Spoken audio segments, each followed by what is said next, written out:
강의를 하란 말인지 하지 말란 말인지 계속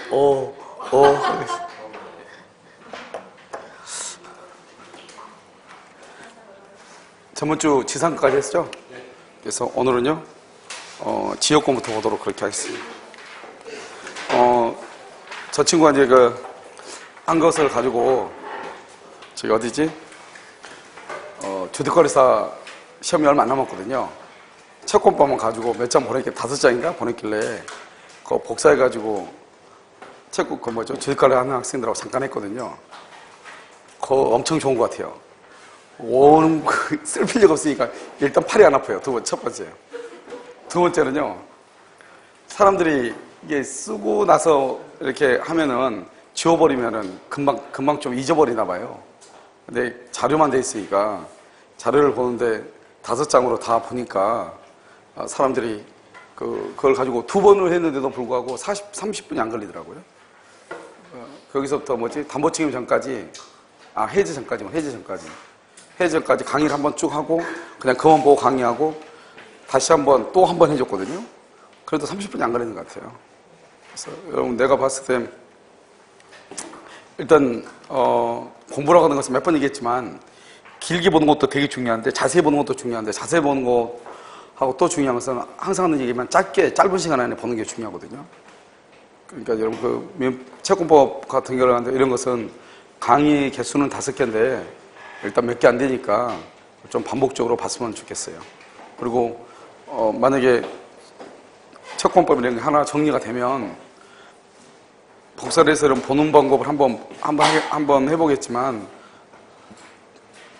아마 보는데 큰 시간이, 여러분들 그 강의 노트북 큰 걸 이미 봤잖아요. 봤기 때문에, 그 다음에 강의를 할 때 계속 들었기 때문에요. 큰 시간이 걸리지 않고, 거의 공부 중 원용도 하신 분들 같은 경우는 그거 잠깐 보고 하면 눈으로 보는 데는 한 10분이면 다 보지 않을까요? 채권법을요? 이렇게 눈으로 이렇게 보는 데 있잖아요. 그 정도 걸리는 것 같아요, 보니까요. 그렇죠? 그래서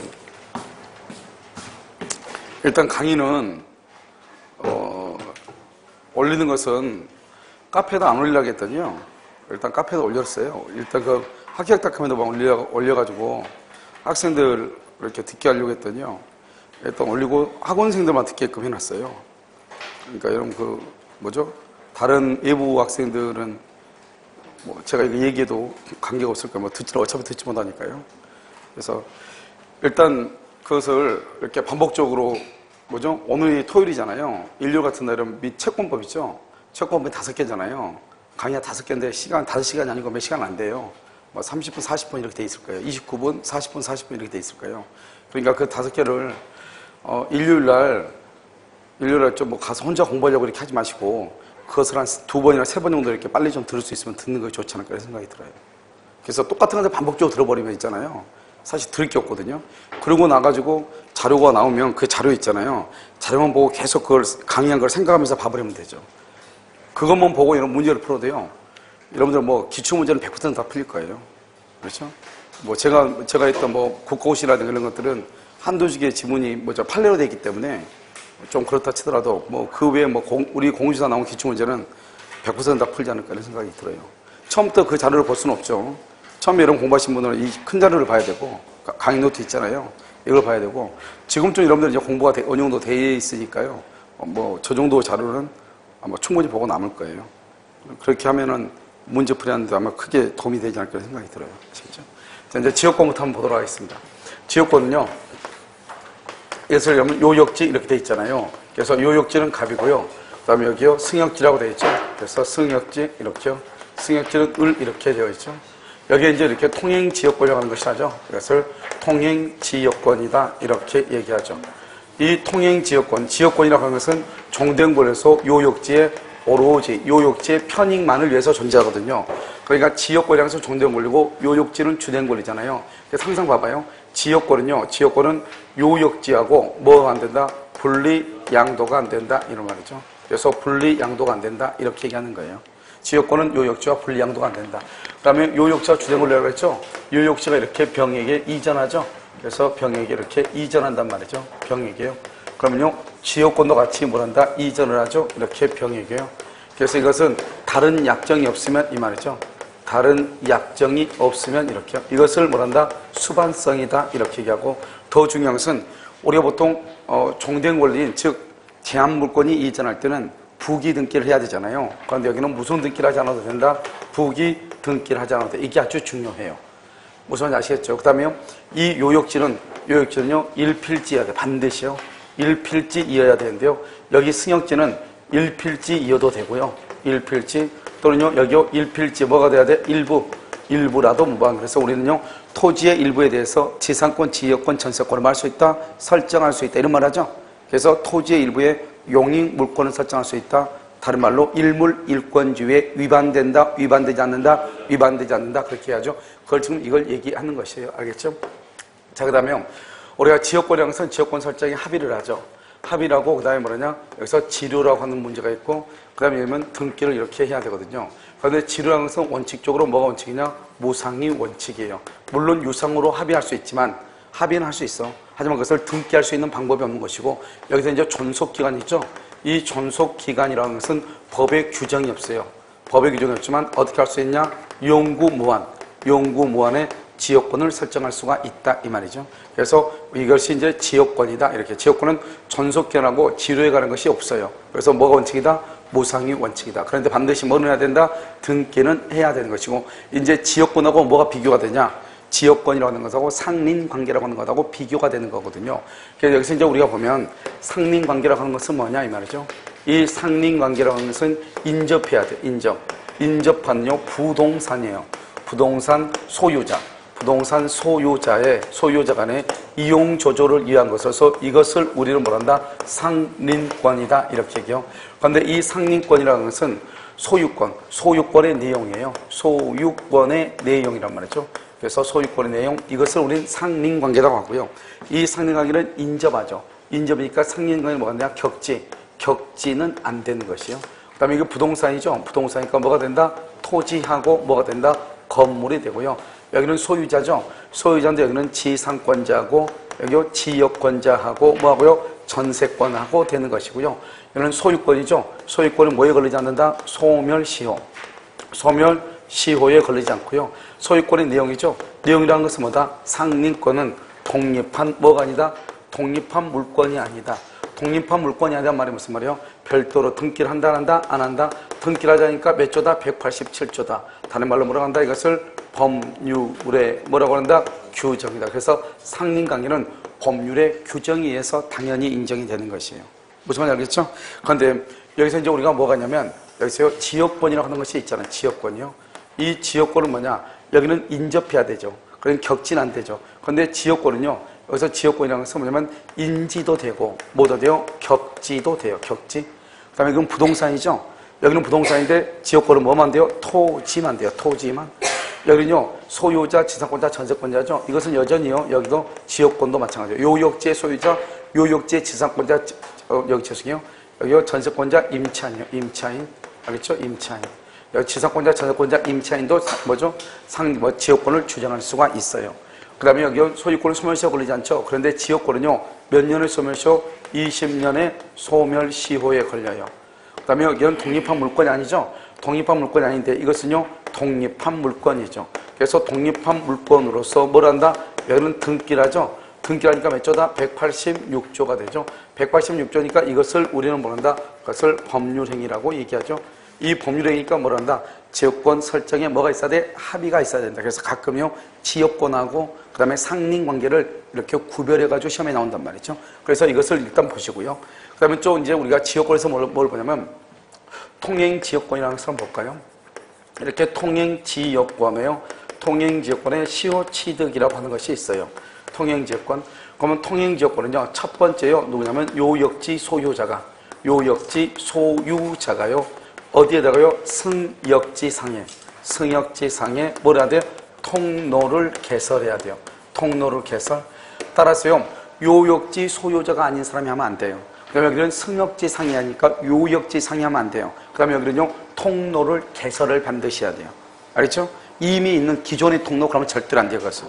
그 다음에 두 번째는요, 이것은 뭐냐? 계속되고, 뭐가 돼야 돼? 표현되고요. 그 다음에 몇 년이 돼야 돼요? 20년이 돼야 되고, 뭐를 해야 돼? 등기를 해야 돼요. 그 다음에 세 번째는요, 요역지를 어떻게 해야 돼? 요역지를 적법하게 점유해야 돼요. 적법한 점유를 해야 돼요. 그래서 요역지를 적법하게 점유해야 되고, 만약에 요역지가요, 불법 점유이죠? 그러면 지역권을 취득, 시효취득할 수가 있다, 없다? 없다, 이 말이에요. 이것을 통행지역권의 시효취득. 그래서 반드시 3박자가 맞아야 돼요. 반드시요. 그래서 요역지 소유자가 아니면 절도로 안 돼. 승역지가 아니고 요역지에다 가면 안 돼. 자기 토지에다 설치하면 안 돼. 그 다음에 뭐냐면 통로를 반드시 개설해야 돼. 이미 있는 기존의 통로 안 돼요. 무슨 말인지 알겠죠? 자, 그 다음에요. 통행지역권이죠. 그 다음에 이제 불가분성이라고 하는 것이 있어요. 오늘 이제 불가분성이라고 하는 것은 뭐냐면 지역권을 취득을 할 때를 얘기하는 것인데, 만약에 이 요역지죠. 이게 이제 요역지인데요. 이 요역지가 갑하고 을하고 병하고 수인의 공유일 때 문제가 돼. 이것을 요역지가 뭐가 할 때요? 공유일 때, 갑을 병이요. 이럴 때 우리가 지역권이라는 것은 취득을 하죠. 이런 취득하고 여기요 소멸하는 것이 있단 말이죠. 취득은 되도록 어떻게 한다? 쉽게 해야 되겠죠. 왜요? 권리니까요. 소멸은 어떻게 하죠? 어렵게 해야 되겠죠. 왜? 권리가 소멸하면 안 되잖아요. 어렵게 해야 되겠죠. 그럼 취득하는 것은 뭐냐면 먼저 시효취득이라고 하는 것이 있고요. 그 다음에 여기 뭐가 있냐? 소멸시효라고 하는 것이 있어요. 그럼 취득시가 있고, 여기는 뭐냐? 소멸시효의 중단, 소멸시효의 중단, 또는요, 여기를 뭐라 한다? 정지, 이렇게 얘기하고요. 여기는 뭐냐면 취득시효요. 취득시효의 중단, 이렇게 얘기하는 거예요. 중단. 여기는 소멸이잖아요. 여기는 취득이잖아요. 그럼 우리가 되도록이면 취득은 쉽고 소멸은 어려워야 되잖아요. 그러면 취득은 쉽다, 이 말은 무슨 말이냐? 여기서 1인이요. 1인. 한 사람이죠. 이게 아주 중요해요. 한 사람. 1인이 뭐라면 1인이 취득하거나 1인이 소멸시효를 뭐라거나 소멸시효를 뭐라거나 중단하거나 한 사람이. 그러면요, 다른 공유자에게 효력이 있다, 이런 말이에요. 다른 공유자에게. 한 사람, 이건 한 사람이라는 말이 아주 중요하죠. 그런데 여기는요, 소멸시효하고 취득시효 중단은요, 어떻게 해야 돼요? 소멸이고 취득시효 중단이죠. 이것은 소멸 중단, 그러니까요. 소멸은 한 사람 그러면 안 되죠. 뭐라고 해야 돼요? 전원 또는 뭐라고 해야 돼요? 모두, 이 말이죠. 모두, 전원이나 모두에게 시효가 완성이 돼야, 소멸시효가 완성이 돼야, 그 다음에 다른 공유자에 대해서 효력이 있다. 여기서 중요한 키워드는 전원에게, 공유자 전원에게, 공유자 모두에게, 이 말이죠. 여기는요, 1인. 이게 가장 힘이 잘 나와. 1인에게, 알겠죠? 이것을 우리는 뭐란다? 불가분성이다, 이렇게 얘기해요. 항상 이건 무조건 나오니까요. 그 다음에 또 지역권에서는 또 뭐냐면, 지역권의 위기라고 하는 것이 있어. 지역권의 위기라고 하는 것은 뭐냐면 이런 것이죠. 여기서 보면 여기서 요역지가 있죠? 이 요역지가 갑이잖아요. 여기 승역지가 있죠? 이렇게 승역지요. 승역지가 뭐냐면 을이란 말이죠. 여기에 이제 이렇게 통행지역권인데요. 여기서 지역권이죠. 그러면 중요한 것은 뭐냐면, 첫 번째 지역권이라는 것은 뭐냐? 지역권은요, 어디에다가요? 타인의 토지에다가 설정하는 게 지역권이거든요. 그런데 이 지역권자를 위해서 이 승역지 소유자 을이요, 지역권, 즉 요역지 소유자가 바로 지역권자거든요. 이 요역지 소유자 갑을 뭐라 한다? 지역권자라고 얘기해요. 지역권자로 해서 여기 통행지역권 있죠? 여기다가요, 여기 을이 포장 의무를 부담한다, 이 말이에요. 포장 의무요. 그런데 이 포장 의무를 부담하려고 하니까 어떻게 돼요? 포장 의무를 부담하려고 했더니요, 포장 의무에 돈이 너무나 많이 드는 거예요. 그럼 돈이 너무 많이 드니까 어떻게 돼요? 이것을 내가 해줄 수 없잖아요. 그럼 어떻게 한다? 이 의무를 뭐하기 위해서? 면하기 위해서 어떻게 한다? 요역지 소유자한테 이 토지를 가져가라, 이 말이죠. 이것을 우리는 뭐란다? 지역권의 뭐라고 한다? 위기다, 이렇게 하고, 지역권의 이유가 있으면 혼동에 의해서 지역권이 소멸하죠. 지역권이 소멸하니까 어떻게 돼요? 포장 의무가 있다, 없다? 의무가 없다, 이런 말이죠. 왜 그러냐면, 여보세요, 첫 번째 우리가 지역권이라는 것은 뭐예요? 지역권은 누구의 토지 위에 하는 거죠? 타인의 토지에 이렇게 하는 거죠. 타인의 토지. 그런데요, 여기서 지역권을 위기하면 어떻게 해요? 위기하면요, 승역지상의 통행지역권, 승역지상의 토지가요, 누구의 소유가 돼요? 요역지 소유자가 되죠. 그래서 여기가 승역지상이에요. 승역지상 지역권 범인의 토지가 누구의 소유가 돼요? 요역지 소유자의 소유가 되죠. 소유자의 소유가 되잖아요. 그러니까 승역지상에 있는 지역권 범인의 토지, 지금 여기죠, 이 부분. 그러면 이 부분이요, 누구게 되냐? 요역지 소유자의 소유가 되죠. 그러니까 어떻게 돼요? 지역권이 당연히 없어지죠. 왜요? 지역권은 타인의 토지에 의해야 되는데 이제는 누구 토지에 길이 있는 거죠? 자기 토지에 통로가 있는 거죠. 자기 토지에. 알겠죠? 그래서 결국 이 말이 무슨 말이에요? 결국 갑의 토지, 갑의 토지상에 통로가 있는 거죠. 통로가 있는 거죠. 그러니까 뭐라 한다? 혼동에 의해서요, 지역권이 소멸하는 것이에요. 이것을 얘기하는데요. 원래 이러면요, 지역권이라는 것은 뭐를 하지 않느냐? 점유하지 않거든요. 그래서 지역권은 점유하지 않기 때문에 지역권은 뭘 하지 않는다? 점유를 하잖아요. 점유를 하지 않으니까 뭐가 없냐? 점유보호 청구권 있죠? 점유보호 청구권이라고 하는 것이 없어요. 점유보호 청구권. 그 다음에 지역권의 기한, 뭐가 없어요? 반환 청구권이 있어요? 없어요? 없다 이 말이죠. 그래서 지역권은요, 점유를 하지 않아요. 그러니까 점유보호 청구권하고 지역권이랑 반환 청구권이고요. 또 뭐냐? 지역권은 또 점유하지 않으니까 원칙적으로 비배타성이에요. 비배타성이란 말은 무슨 말이다? 그래서 우리 뭐란다? 공용적 성격이다 이렇게 얘기해요. 공용적 성격이니까요. 만약에 승역지상에 설치한 공작물을요, 요역지소, 이 말의 뜻이 뭐냐? 비배타성이다 이 말은 승역지상에 요역지 소유자가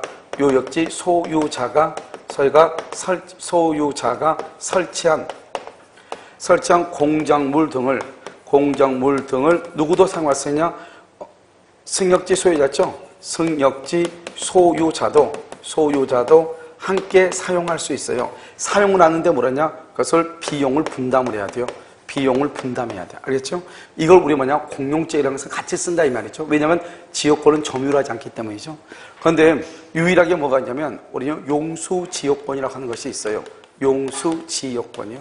이 용수지역권 특이하게요. 선순위하고 후순위가 있잖아요. 그럼 어떻게 돼요? 선순위 용수지역권자가요, 후순위 용수지역권자보다 우선한다 이 말이죠. 이것을 우리는 뭐란다? 지역권도 뭐를 표현하고 있다?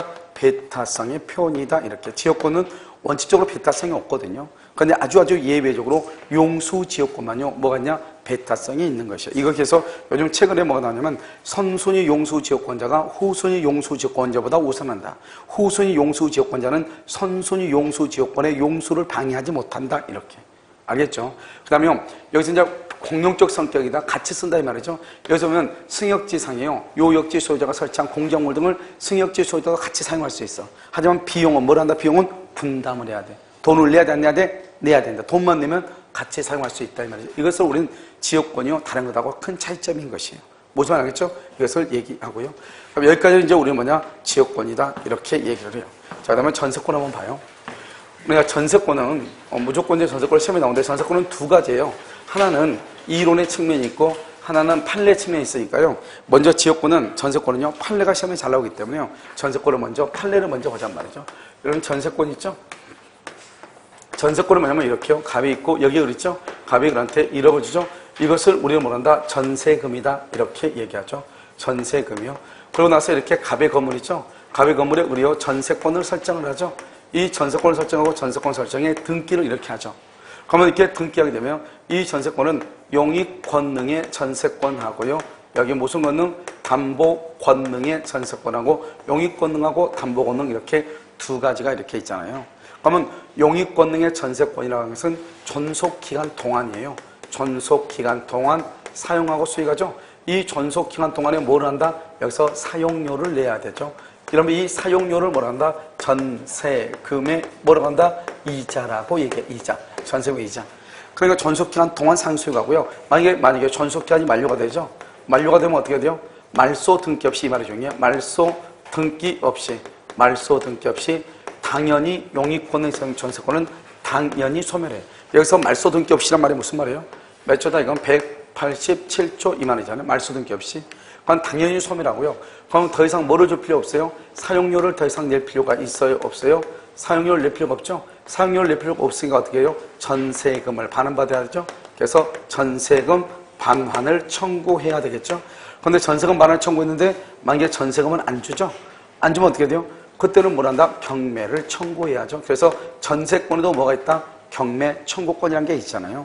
경매를 청구해가지고 순서에 의해서 뭐를 받는다? 우선 변제권. 우선 변제권을 행사해서 돈을 받는다 이 말이죠. 그래서 이 담보권능의 전속권은 전속기간이 만료했을 때 담보권능이고 전속기간 동안은 용익권능이다 이 말이죠. 이것을 그래서 우리는요 두 가지가 있죠. 원래 경매권은 담보 물권에만 있는 거거든요. 그런데 전세권은 원칙적으로 용익 물권이잖아요. 우리가 전속기간 동안을 전세를 하지 전속기간이 끝나고 난 다음에 뭐죠? 그것을 우리는 전세권이라고 얘기하지 않잖아요. 그래서 전세기간 동안에는 그것을 우리는 뭐라고 얘기한다? 용익권능이라고 얘기하고 용익권능의 전세권, 전속기간 동안 전속기간이 만료, 그러면 담보권능의 전세권. 그런데 만약에 전속기간이 만료가 됐는데 갑이 을에게 전세금을 반환하죠. 그럼 뭐 더 이상이요? 더 이상 갑하고 을하고는 따질 필요가 있어요? 없어요? 없죠. 그래서 담보권능의 전세권 양은 무의미하게 되는 것이죠. 그런데 내가 지금 뭐랬냐? 전속기간 동안은 사용료를 지급해야 된다. 전세금의 이자를 줘야 된다. 이렇게 얘기했잖아요. 그럼 여기서 이제 보면 1월 1일부터요. 여기 10월 1일까지다. 중간에 지금 현재가 5월 1일이다. 이것을 뭐라고 한다? 전속 중이다. 이 말이죠. 그럼 기간이 전속 중이면 어떻게 할 것인가? 이 전속 중에는요. 원칙적으로 어떻게 되느냐? 전세권과 전세금 반환 청구권 있죠? 이 전세금 반환 청구권, 전세금 반환 청구권에 뭐가 된다? 분리 양도가 안 되는 것이에요. 분리 양도가 안 된다. 그 다음에 예외적으로 장차 언제죠? 10월 1일이죠? 장차 전세권이 뭐라 할 것을 소멸할 것을 조건으로 뭐 할 수 있다? 분리 양도할 수가 있다 없다? 있다 이 말이죠. 여기서 중요한 것은 장차 전세권이 소멸할 것을 조건으로 이렇게요. 그 다음에 여기서 이제 또 뭐가 있냐면 이렇게 갑이 있고 여기 을이 있죠. 갑이 을한테 1억 원의 전세금을 주죠. 전세금 이렇게요. 전세금을 주고 이 을을 뭐란다? 전세권자라고 얘기하고요. 그 다음에 이 갑을 뭐란다? 전세권 설정자다 이렇게 얘기하죠. 전세권 설정자. 그래가지고 이게 갑의 건물이에요. 이렇게 을이 전세권을 설정을 하죠.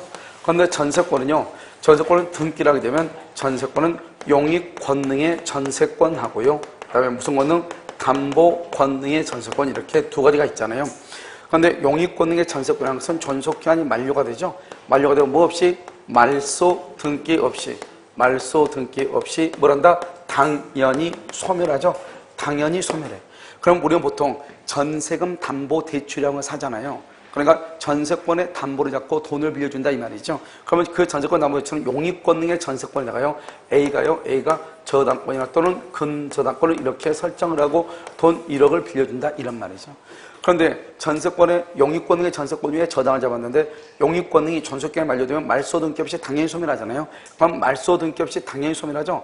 당연히 소멸은 더 이상 저당권을 더 이상 뭐 할 수 없다? 실행할 수 없다. 이게. 그래서 이게 1번이고요. 저당권을 실행할 수 없다. 이게 2번이에요. 그럼 어떻게 돼요? 이 저당권자 A는요. A는 전세권자가 반환받을 전세금 있죠? 이 전세금 위에 뭘 한다? 압류나 또는요 추심명령이나 또는 뭘 한다? 전부명령이나 이런 것을 설정을 한다는 거죠. 강제집행결자 창대하거나 그래가지고 자신의 권리를 행사하죠. 그러니까 만약에 전세권 설정자의 갑은요 제3자가 압류나 추심명령이나 전부명령이 있죠. 그러면 그 전세금을 전세권자한테 반환하는 것이 아니고 누구한테 반환한다? A라고 하는 제3자한테 반환한다 이런 말이고요. 만약에 이 전세권 설정자의 경우는요 제3자의 뭐가 없다? 압류 등이 없다. 그럼 압류 등이 없으면 전세금을 누구한테 반환한다? 전세권자. 그래서 전세권자한테 전세금을 반환한다 이런 말이죠. 이것을 1번, 2번, 3번, 4번이라고 얘기해요. 여기 보면요. 용익권능의 전세권 위에 저당권이 있죠. 그런데 용익권능의 전세권은요. 전속기한이 만료가 되면 어떻게 돼요? 만료되면 말소 등기 없이 당연 소멸하죠. 1번. 그러면 그 전세권 위에 있는 저당권은 더 이상 뭐 할 수 없다? 실행할 수 없다. 2번. 그러면 저당권자는요. 전세금 위에 압류나 추심명령이나 전부명령 등을 통해서 자신의 권리를 행사한다. 그 다음에 3번요. 전세권 설정자는 제3자의 뭐가 없으면 압류 등이 없다. 그러면 전세금을 누구한테 반환한다? 전세권자한테 반환한다. 이런 말이죠. 알겠죠? 그래서 1번, 2번, 3번, 4번 이것이 아주 잘 나오는 것이고요. 그 다음에 이제 우리가 전세권에 의해서 경매를 청구를 해야 될 거 아니에요. 경매를 청구하려면 어떻게 되냐? 전세권은 뭐다? 그럼 전세권은요, 이렇게 갑이 있고 을이 있죠? 2월 1일 먼저 전세계약이 만료가 됐단 말이죠. 그러면 갑은 을한테 전세금을 반환해야 되고요. 그 다음에 을은 갑한테요, 목적물을 인도 플러스 말소 등기에 필요한 서류, 말소 서류를 이렇게 해줘야 되죠. 이 두 가지는 무슨 관계다? 동시이행이고, 동시이행은 채무불이행이다 아니다? 아니고 경매를 청구할 수 있다 없다? 없다 이 말이죠. 만약에 경매를 청구할 수 없는데요. 만약에 경매를 청구하고 싶다, 경매를 청구하고 싶다. 그러면 경매 청구를 하려면 그럼 어떻게 돼요? 경매를 청구하려면 자기 자신의 채무의 이행을 제공해야죠. 그래서 채무 이행을 제공해서 저기서 상대방을 뭐에 빠뜨려? 이행 지체에 빠뜨려야 돼. 그래서 항상 동시 이행의 경우는 항상 뭐가 되냐? 채무불이행이 아니죠. 경매를 청구할 수 없죠. 그런데 경매를 청구하고 싶어? 그럼 어떻게 해야 돼요? 채무 이행을 제공해서 상대방을 뭐에 빠뜨려? 이행 지체에 빠뜨려야 돼. 그럼 어떻게 해야 되냐? 그 말은 동시행이잖아요. 동시행 관계니까 갑은 전세금을 반환하고 을은 목적물에 인도하고 말소에 필요한 서류를 줘야 되는데, 만약에 을이 갑을 경매를 하려면 일단 목적물에 인도하고 그 다음에 말소에 필요한 서류를 줘. 그래가지고 갑한테 전세금 달라고 해. 그런데 만약에 갑이 전세금을 안 줘? 그러면 그것을 뭐라 한다? 이행 제공했는데 전세금을 안 주죠? 그걸 이행지체라고 그래. 그때 뭐라 한다? 경매를 청구를 해. 그러니까 우리는요, 경매를 청구하려면 어떻게 한다? 자기 자신의 채무의 이행을 제공해서 상대방을 뭐에 빠뜨려? 이행지체에 빠뜨린다 이 말이죠. 여기서 또 한 가지 중요한 것은 뭐냐면, 이 의뢰받는 전세권자가요, 목적물을 인도했으나 말소에 필요한 서류를 제공하지 않으면 이 말이죠. 그래서 전세권 말소, 전세권 등기 말소에 필요한 서류를 주지 않는다. 필요한 서류를 제공하지 않으면 전세금을 반환한다 안 한다? 전세금을 반환해 안 해? 전세금을 반환하지 않고, 그 다음에 전세금에 대한 이자, 전세금의 이자도 제공한다 안 한다? 이자도 줄 필요가 없다 이 말이죠. 알겠죠? 전세금을 반환할 필요가 없고 전세금에 대한 이자를 지연이자로 줄 필요도 없다. 왜요? 무슨 관계니까? 동시이행 관계니까 그렇다 이 말이죠. 알겠죠? 그래서 우리가 동시이행 관계 있을 때 경매를 청구하려면 자기 자신의 채무의 이행을 제공해서 상대방을 뭐에 빠뜨려? 이행지체에 빠뜨려야 된다 이 말이고요. 그 다음에 이제 우리가 이렇게 3층짜리 건물 있잖아요. 이게 전체가 갑의 건물인데요. 갑 소유 건물이에요. 여기 지금 이 3층 있죠? 이 3층만 을이요, 전세권을 설정을 한다 이 말이죠. 이것을 우리가 뭐란다? 건물의 일부다 이 말이죠. 이 건물의 일부에 대한 전세권이 어떻게 될 것인가? 이 건물에 대한 일부에 대한 전세권이 경매를 청구한다. 경매를 청구하는 것하고 우선 변제를 받는 것 두 가지가 있단 말이죠. 그래서 경매를 청구할 때는 다른 부분, 즉 일부 3층 빼고요, 나머지 부분이 있죠. 나머지 부분, 우리가 3층을 경매하려면 어떻게 해야 돼요? 3층을 경매하려면 구조용상 뭐가 있다? 독립성이 있다. 독립성이 있으면 3층만 뭘 해야 돼? 경매를 해야 돼. 3층만 경매. 나머지 부분은요, 나머지 부분은 경매를 할 수 있다 없다? 없다. 그래서 독립성이 있을 때 3층만 경매를 해야 돼요. 그런데 우선 변제권은요, 건물 전부의 매각대금, 건물 전부의 매각대금에서 우선 변제를 받는다 이 말. 매각대금, 전부의 매각대금, 이게 다르죠. 경매는요, 독립성이 있을 때 3층만, 그 일부분만 경매하는 것이고 나머지 부분은 경매가 된다 안 된다? 안 되지만 우선 변제는 건물 전부의 매각대금에서 우선 변제를 받는다 이 말이죠. 그 다음에 일부 멸실이죠. 건물의 일부가 멸실이 됐다 이 말이죠. 여기서 일부가 멸실됐을 때 어떻게 할 것인가? 이것이 불가항력에 의해서 일부 멸실이냐? 전세권자의 귀책 사유로 일부가 멸실이냐? 이게 다 다르죠. 만약에 불가항력으로 멸실한다, 그러면 그 부분에 뭐는 전세권은 뭐를 한다? 소멸한다 이런 말이고, 전세권자의 잘못이 있다, 그러면요 무슨 책임을 진다? 손해배상 책임을 진다 이런 말이에요. 전세권자는요, 이것을 그 부분의 전세권을 소멸하죠. 이것을 뭐라고 한다? 불가분성의 뭐라고 한다? 예외 이렇게 얘기하죠. 그래서 불가분성의 예외다 이렇게 얘기를 해요. 여기까지가 이제 우리가요, 이제 판례하고요, 법정 중에서 중요한 것들을 다 이야기한 것이다 이런 말이고요. 그럼 이제 나머지 것들은 이제 한번 우리가 전체 한번 보면요, 이렇게 되는 거죠. 그럼 전세권은 뭐냐 이 말이죠. 먼저 전세권은 전세권 설정에 뭘 한다? 합의를 하고, 그 다음에 두 번째로 만다 여기서 등기, 뭘 반드시 줘야 되죠? 전세금을 반드시 지급해야 되고, 그 다음에 여기 등기를 하죠. 등기. 그런데 뭐는 요건이 아니다?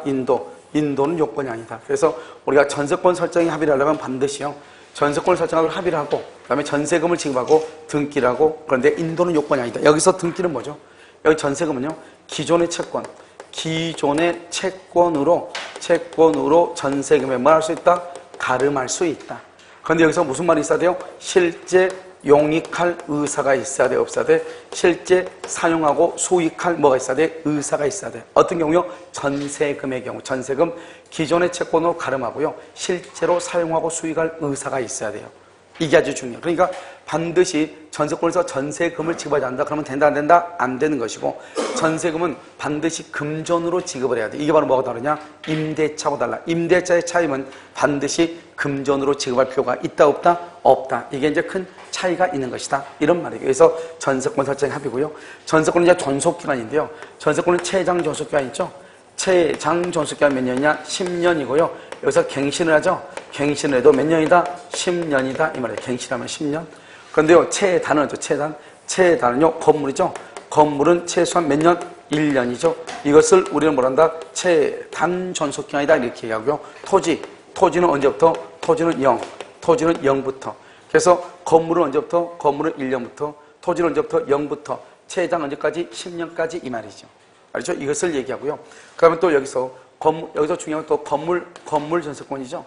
이 건물 전세권의 경우에만 뭘 한다? 법정갱신을 해. 법정갱신이요. 그래서 건물 전세권, 토지는 안 돼. 토지는 건물만 건물만. 여기서 뭐는 안 된다고? 토지는 돼야 안 돼요? 안 되죠. 여기도 건물만 1년이고 토지는 0부터예요. 알죠? 건물. 여기는 법정갱신이죠. 법정이란 말이 무슨 말이에요? 법정은 법률의 규정이죠. 그래서 법정갱신은 뭐다? 등기 없이도 뭐 할 수 있다? 대항할 수 있다. 이 말. 등기 없이. 여기 건물 전세권만 법정갱신이 된다. 이 말이죠. 우리가 만약에 존속기간에 정함이 없을 때 그럼 어떻게 해야 돼요? 존속기간에 정함이 없다. 그러면 어떻게 해야 돼요? 각 당사자는 누구를 얘기해요? 전세권자랑 전세권 설정해야죠. 각 당사자는 언제든지 소멸을 통고해. 소멸을 뭐하고? 청구가 아니에요. 소멸을 통고하고 몇 개월이 지나면 통고하고 나서 몇 개월? 6개월이 지나면 소멸한다 이 말이죠. 우리가 3개월은 뭐죠? 3개월은 전세권이 아니고 주택임대차고 상가 건물 임대차에서는 몇 개월이다? 3개월이지만 여기는 몇 개월이다? 6개월이 되는 것이다. 이런 말이죠. 알겠죠? 이걸 이제 얘기하고 그 외의 전세권은요, 몇 가지만 우리가 보면 돼요. 그래서 그 외의 전세권을 뭐뭐만 보면 되냐면 거의 다 이제 뭐 우리가 여기서 끝났고요. 비용 부담을 누가 할 것인가 전세권에서요. 그래서 전세권 이제 나머지 것들을 보면 첫 번째 비용은 뭐냐? 비용은 뭐가냐면 필요비하고 뭐가 있죠? 필요비하고 유익비가 이렇게 있잖아요. 유익비요. 그래서 유익비는 누구의 선택이다? 소유자. 다른 말로 누구다? 회복자죠. 소유자, 회복자의 선택에 의해서 지출 비용이나 증가액. 그래서 여기서 소유자는 누굴 얘기한다? 전세권 설정자를 얘기한다. 누굴 얘기해? 전세권 설정자를 얘기하고 필요비는 우리가 어떻게 하냐? 여기 임차인 있죠? 임차인은 필요비를 말 수 있다. 필요비를 청구할 수 있죠? 청구. 근데 이게 전세권자죠? 전세권자는 필요비를 청구할 수 있다, 없다? 없죠? 전세권자는. 그러면 임차인이 필요비를 청구한다고 하는 것은 임대인은 적극적 인용 의무. 적극적 인용 의무를 진다 이 말이고요. 그러면요, 전세권 설정자죠?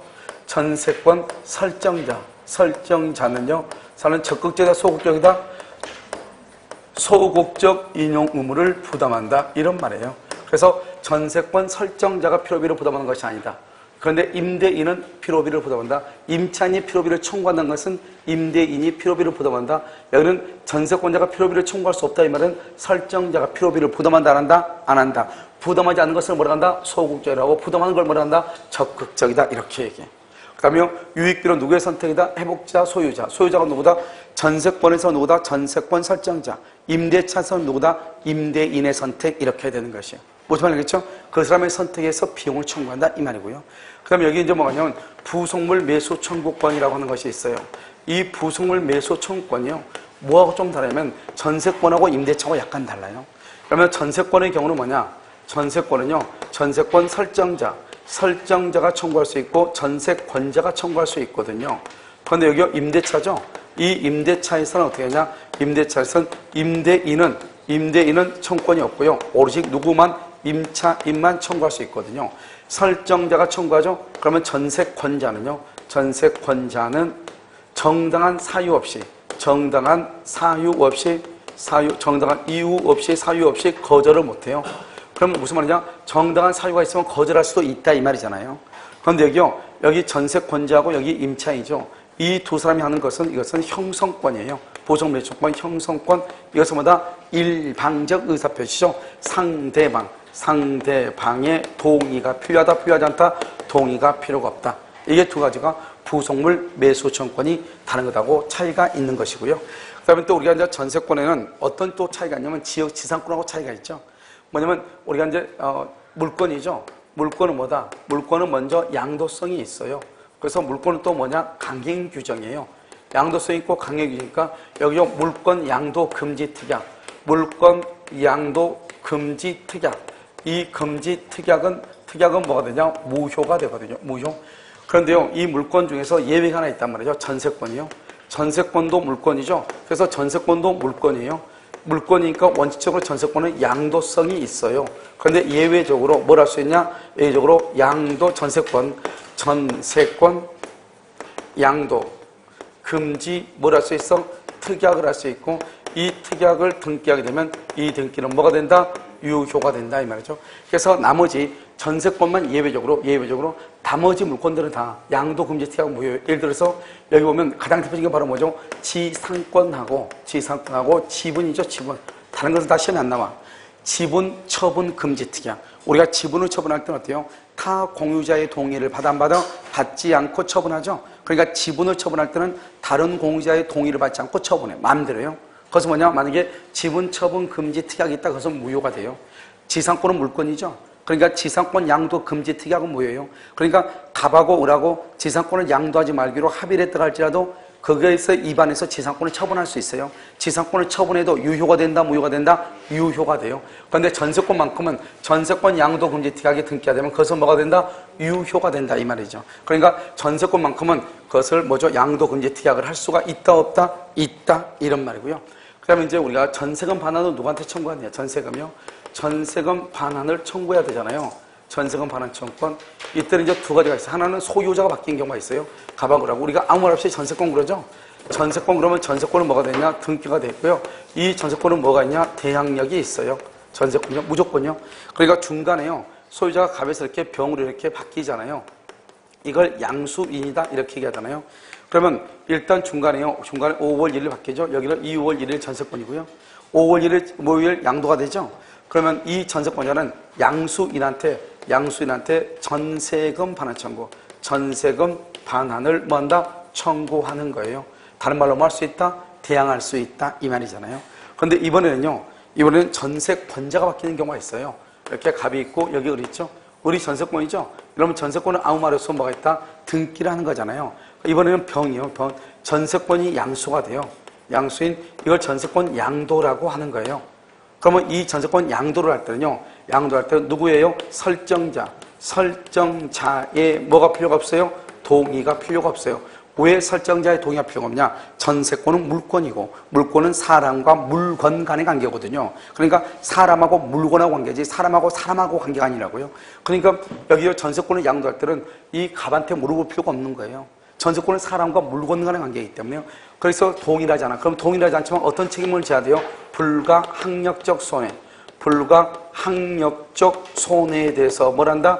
책임을 진다 안 진다? 책임을 지죠. 불가항력적 손해에 책임을 지고 이것은 어쩔 수 없지만 아무튼 설정자의 동의는 받아 안 받아? 안 받죠. 그럼 전세권자가 된다?